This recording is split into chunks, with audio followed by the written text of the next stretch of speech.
Sadhguru, we would like to little further this question here. Though it is a dangerous question to be asked in Question is never dangerous, it's only the answer. the campus is little dangerous, maybe. No, it's only the answer. You're trying to put me in danger, that's fine with me. The VC said the campus is wonderful. So, as a student… Can you give a little volume, please? So when I entered in the university as a student, I used to think, why to enter in politics? Just make my career and leave the university. So I had this careerist orientation in life. What you think about, is studentship and politics, is it a good mix? Do you think overall, is it a good mix? See, let's understand the word politics. Unfortunately, today in this country, if I say they're doing politics, that means they're doing something nasty. Unfortunate. Politics means, that means you're into policy making. That's what politics is supposed to be. A politician means somebody who is engaged in policy making. Policy making, is it vital for the making of a nation or no? Is it vital or no? So, first of all, take away the negative connotation of the word politics. So if you are doing politics as a nasty way of doing things with people, definitely you must stop it. But if you're looking how to understand, how to set a policy, maybe you will not become a politician in future, we don't know. But every young person should know how a policy should be made, how solution should be found for a society or a nation. Everybody should think about it. Otherwise, we have become an irresponsible citizenry where we don't even go and vote because we don't know what the hell it is. We think politics means corruption, we think politics means doing something nasty to each other. No, politics means learning to set policies. Setting policies means arriving at something that works for everybody, or at least the maximum number of people, if not for everybody. In a nation or in the world, setting a policy means arriving at a certain framework so that it works for all of us. Isn't this important? Whether you're going to run a two-member family or four-member family, or run a small business, or an institution, or a nation, is this not important? You understand how to set a framework which works for all people concerned. Is it not important? Yes. Whatever you may do, future. We want little clarification on this. So Sadhguru, in your one of the earlier videos, you have mentioned of having those leftist orientations. You have been involved in putting posters, and you have been in that league of attending attending meetings late in the night and putting posters and all that. But when we were interacting with the students in the campus, we found out that there is this dominant perception about Sadhguru being right-wing. Though you have tried to explain it earlier as well, but this… No, right? But this… Only right arm. But Sadhguru, this perception is because you have supported government earlier on the issue of demonetization, then later on having no bomb blast occurred in the country. So is Sadhguru… has Sadhguru turned right-wing now? Is it… See, right now, we are working with the Tamil Nadu government, which you know is AIDMK. Nobody knows which wing it is.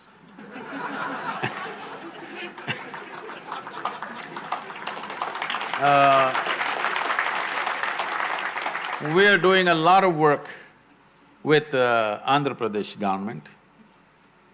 Still, I think even that you can't decide which wing it is. And that wing was part of the big wing in the center, but now it is not, it is flapping against it. Now we are working in Kerala, which is left wing, and we are working with the central government. If you want to call it right wing, you can call it right wing. I'm saying, what is this problem with the government? Government means, in a democratic country, it's people's choice, isn't it?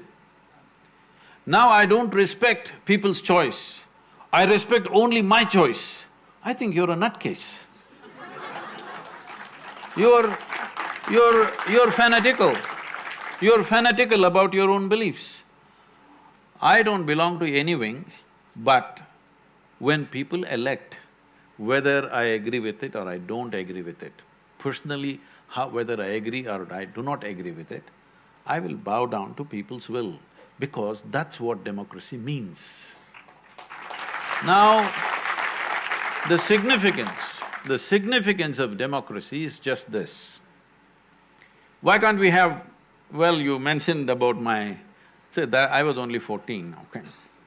Please pardon me. Young blood, that time. Even now… But then you are putting… even now young, Sadhguru, you are putting it as it was your mistake. You were no, just I did 14. not say it's my mistake. It is just that I am telling you, this is 70s. 1967, Che passed away. You don't understand at that time, Che was like… he was like our elder brother, he died. And how he was killed, those stories spread everywhere. And there's a lot of emotion in all of us. Even today I see people wearing Che's t-shirt and going. Most probably, a whole lot of them don't know who he is, they think he's Bob Marley or something. So, at that time, it's like our elder brother was killed in Bolivia.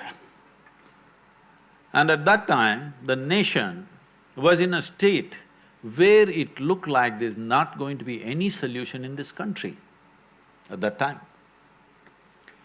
So we thought, we and a whole lot of other people believed, unless there's an armed revolution, there is no way out for this country. And even in school, there were teachers who were giving us talks. And everywhere there was Russian literature, and we read and read, we devoured Russian literature, and it all made sense. And I'm always angry. You can't believe this. But I'm always angry because everywhere I see injustice. In home, on the street, everywhere in politics and religion, any damn place I see only injustice and injustice and injustice. So I am all the time 24 hours angry about something. When you're angry, you want a quick solution. You're not willing to wait for solutions to happen, you want a quick solution. So the quick solution looked like armed struggle. These were the heady days of Charu Majumdar and Somalu in the south.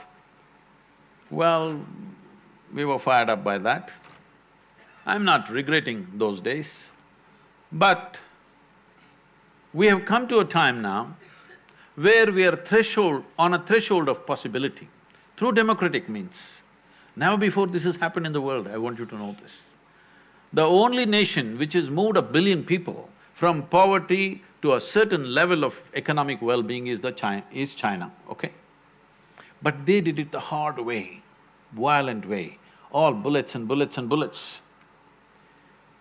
But they've done a great job because keeping people for generations in poverty is worse than killing them.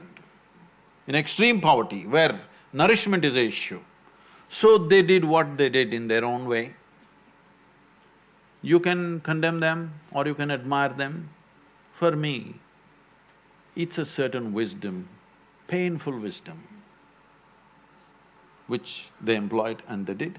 And once they achieved what they have to achieve, now they're trying to move slowly towards a democratic process to some extent, at least open market system they're going into. But with India, we have a unique possibility. We can move 500 to 600 million people from abject poverty in which they are right now to a reasonable level of well-being in a matter of next 10 to 15 years' time. We are just on the threshold of that. Through a democratic process, without bullets, without killing, without massive repression, nothing, no force. Without force, we are able to do it. If we manage to do it, if all of us get together, it will happen, otherwise we'll sit on the threshold forever. Right now, there is a possibility we can cross the threshold. I think we must make that possibility a reality because never before any nation, anywhere, has moved 600 million people from poverty to reasonable well-being in a matter of one generation. It's not happened anywhere. We can do this in this country for the first time. So, well, when you were young, you were communist, now you're saying this. I've not changed my position, I'm still that. Because for me, communism means an individual embracing the community as myself. That I still am. I may not be in the party, because the party didn't make sense to me, but communism has not gone out of me.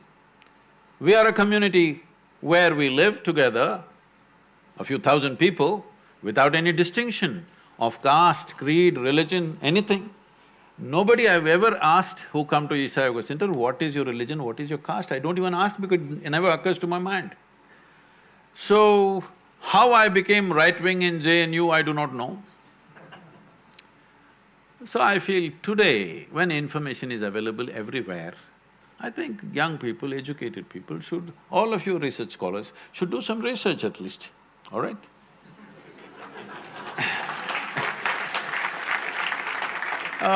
Just making wild conclusions about somebody whom you have not even met, this I've seen everywhere, especially in this country. This doesn't happen anywhere else in the world, this is what I'm seeing. In this country, people who have never met you seem to know more about me than I know about myself. Those who have never seen me, those who have never met me, those who have never spoken to me, they know more about me than I know about my own life. I think you must give them a PhD because there's such a imaginative research they are doing. So I'm working with governments. I will always work, let everybody know this. Whichever government gets elected, because I bow down to the people's will. My opinion is not bigger. My opinion is not bigger than the people's will of this nation, always. Sadhguru, even if we buy this argument, there's a predominant conception that there is some leaning towards the right. Because, like, this is… Did you feel this is high time? This is high time to galvanize votes for 2019, that the Youth and Truth campaign? See, okay. See, if I give a call, I don't have to go university to university. If I give a call, any party will get substantial vote, okay? But I will tell you this, my daughter comes and asks me, which party should I vote? I won't tell her. I tell her, you need to think. She is an artist. So I tell her, you need to think what's good for you and people around you. Maybe not good for me, it doesn't matter. What's good for you and people around you, for your community of artists, whatever, you must vote for that party, not what I say. In the… in the yoga center and everywhere I go, people ask, Sadhguru, whom should I vote for? I said, I will not take the step of destroying democracy. Because if I give a call and let's say 10 million people vote, have you not destroyed democracy? You have turned a democracy into a feudalistic process, that one leader gives a call, so everybody blindly will vote for something. This is what you're trying to change. People are voting on the basis of religion, caste, creed and all kinds of rubbish. This is what needs to change. Only when individual people think for themselves and vote every time fresh, not committed to even a party, only then democracy will stay alive. This is the most precious thing we have, because what is precious about a democracy is power can shift without bloodletting. Never in the history of humanity such things have happened. Even if power has to change in a family, somebody will bleed. Yes or no? This is how it's been. But for the first time in the last 100 years or 150 years, we are able to change leadership without bloodletting. Do not underestimate that. Do not ever underestimate that.